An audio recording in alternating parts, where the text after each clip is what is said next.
So the other day I was shopping with my daughter. She was looking for a special outfit, so we were shopping in all the clothing stores in town. As she was scouring the racks, it hit me. I no longer shop for these professional clothes that she was looking at. You know, those suits, skirts, jackets, the high heels, the clothes that I would wear to work. I suddenly realized retirement isn't just about leaving a job, it's about leaving a whole bunch of stuff behind. Today I want to share with you 10 things that I no longer buy in retirement, and I promise you'll probably laugh, nod your head, or maybe even clean out a drawer or two by the end of this video. So let's start with one that I ditched first and have zero regrets. Trendy fast fashion.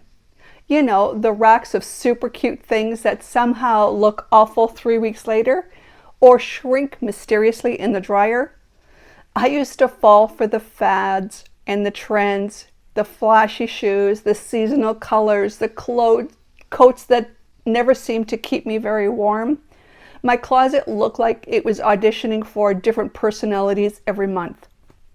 But now, I'm team comfort. Shoes I can walk in, love my Hokas, clothes that breathe, fabrics that don't make me itch or make noise when I move.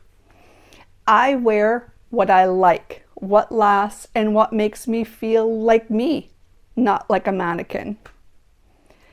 And the money that I used to spend on the fast fashion throwaway clothes just goes into savings. And speaking of clothes, let's talk about the entire category of clothing I no longer touch. The work clothes, the blazers, the blouses, the sensible heels, the wardrobe that used to scream, I have a meeting at 9 and a deadline at 3. Now, my closet whispers, let's make tea and go for a walk. I used to spend hours shopping for the perfect work outfit. Matching tones, the accessories, just the right pants, and I even had the casual Friday look. Now, when I pass that section in the clothes, I pause. It feels weird. Then I smile and I keep walking. I don't need office attire anymore. I don't miss office attire. My new outfit? Comfy pants, a cardigan, t-shirts, the hoodie, anything with pockets makes me happy. I think retirement came with the world's best dress code, and I'm not going back. And while we're on the subject of shopping less, I also stopped buying things to decorate every flat surface in my home. There was a time I believed every season needed a theme, and every shelf needed some ceramic knick-knack. I bought pillows and vases and art to match. Nothing. I filled my house because that's what we were told makes a house a home, right? But now, minimalism called and I answered, I don't need 47 knickknacks competing for my attention. I need calm, clarity, and a whole lot less dusting. My rooms now feel peaceful, not like a home decor aisle at HomeSense.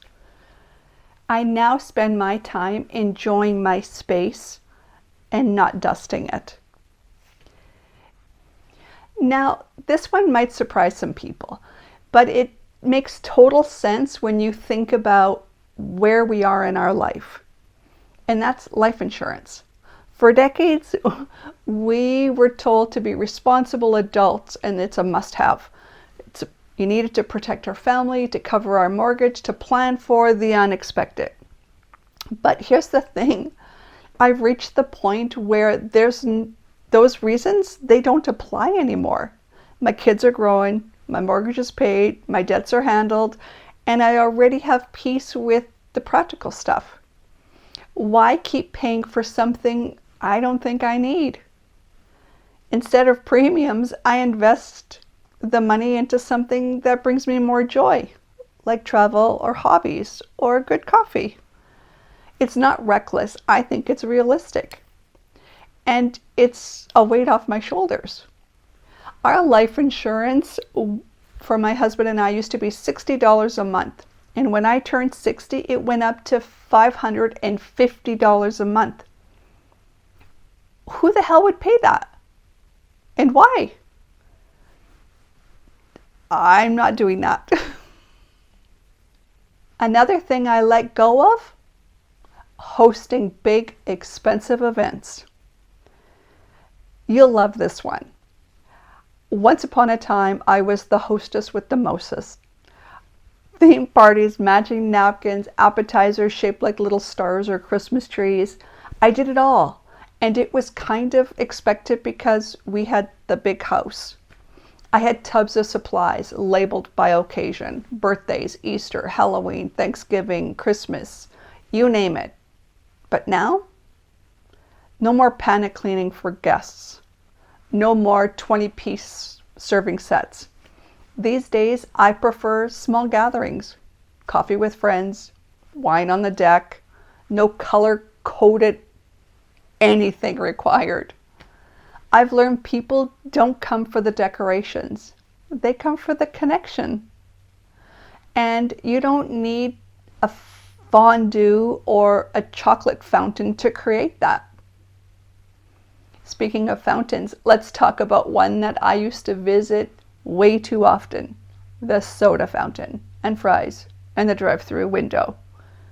Yep, fast food. When I was working, fast food felt like a life hack. Quick, cheapish, hot kind of. But now that I'm no longer racing the clock, I cook. And surprise, I actually kind of enjoy it. I can take my time, try new recipes, and I feel better and spend less. Fast food used to be a necessity. Now, it's an occasional treat. And while we're on this subject of things that no longer fit my lifestyle, let's talk about furniture. The kind that look great but make 0 cents now. You know, that massive dining table that seats 12? I had one. It made me feel like I could host a royal banquet. Most dinners were just our family of 4, and at the other end of the table, just collected mail and guilt. Now I buy furniture that fits our lifestyle. Comfy, clean, functional.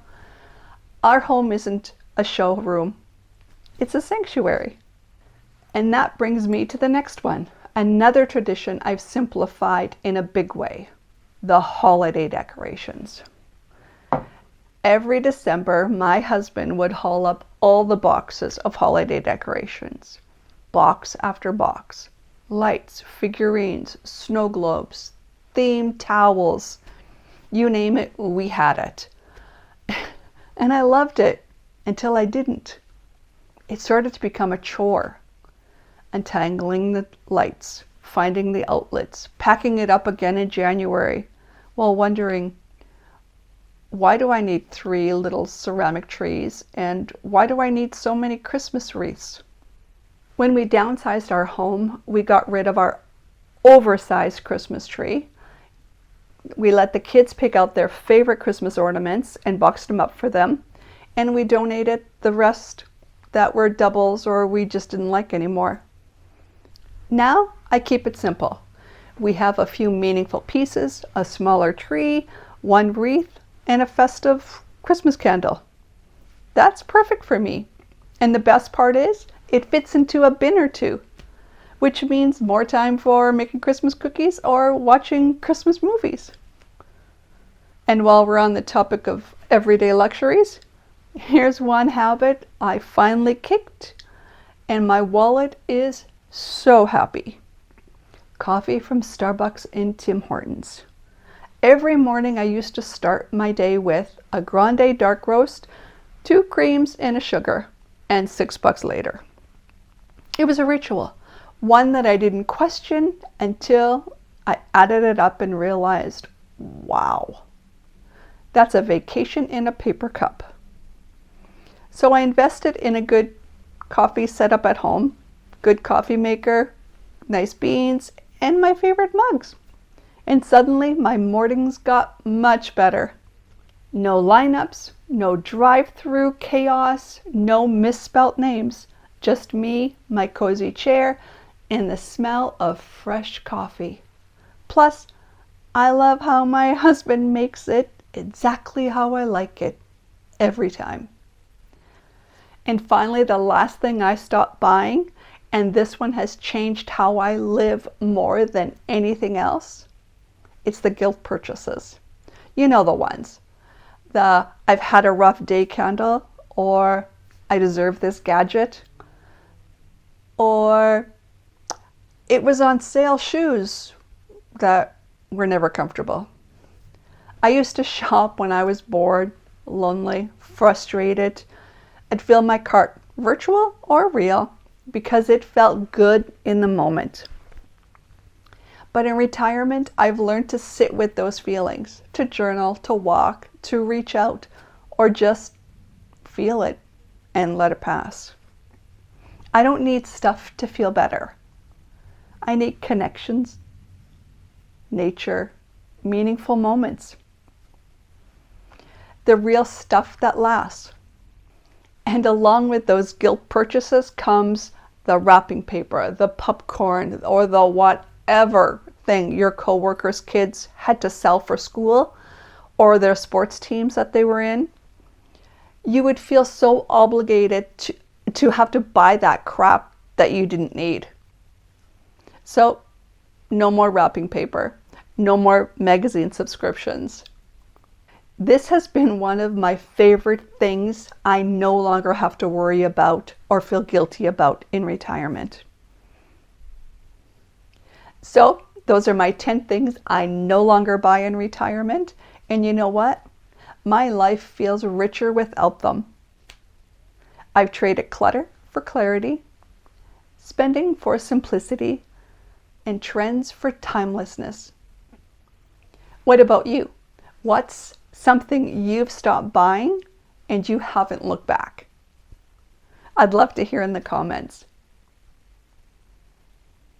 If this video sparked some thoughts or made you smile, give it a like and subscribe.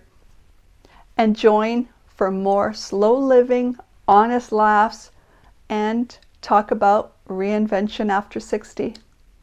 Until next time, keep it simple, keep it joyful, and make your coffee at home. Catch you on the next one.